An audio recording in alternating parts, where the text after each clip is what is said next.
പണികൾ 4 വിധമാണ്. ഏത് പണി വേണമെന്ന് മത്സരാർത്ഥികൾക്ക് തീരുമാനിക്കാം. കണ്ണ് മൂടിക്കെട്ടണം, വായ മൂടണം, പിന്നെ നടക്കാൻ പറ്റില്ല, വാഗണിലിരുന്നത് ഈ കാണുന്ന സാധനമാണ് വാഗൺ. ഇതിലിരുന്ന് 2 പേര് കൂടി തള്ളിക്കൊണ്ട് പോവുകയും വേണം.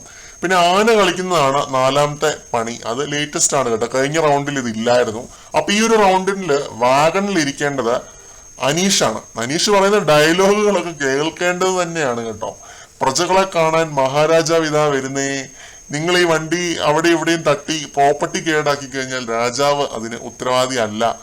രാജാവ് പ്രജകളെയൊക്കെ ഒന്ന് കാണട്ടെ, ആന എവിടെ, ആനയൊന്ന് ചിഹ്നം വിളിച്ചേ.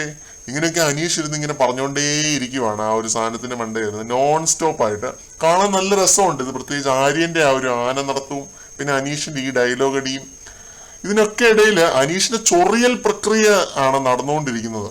ഈ ഒരു 2 ദിവസം കണ്ട് ഈ സെയിം ചൊറിയൽ പ്രക്രിയ മാക്സിമം അക്ബറിനെ ഒക്കെ ട്രിഗർ ചെയ്യാനായിട്ട് ശ്രമിക്കുന്നുണ്ട്. ഈ പറഞ്ഞ രാജാവ് ടൈപ്പ് ഡയലോഗുകൾ അടിച്ച്, പിന്നെ എന്നെ ഫിസിക്കൽ ഹാം ചെയ്യാൻ നോക്കുന്ന ബിഗ് ബോസ്, ഞാൻ ഈ ടാസ്ക് ചെയ്യുന്നില്ലേ എന്നൊക്കെ പറഞ്ഞിട്ട് അതിന്റെ ഇടയ്ക്കുള്ള വേറെയും ഷോ ഉണ്ട്.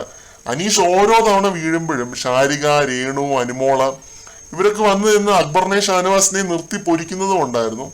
അനീഷും റെനയും അഭിലാഷും കൂടി എത്ര നേരം നന്നായിട്ട് ചെയ്തതാണ് എന്നൊക്കെ പറഞ്ഞാണ് അവര് അനീഷിന് വേണ്ടി വക്കാലത്ത് പറയുന്നത്.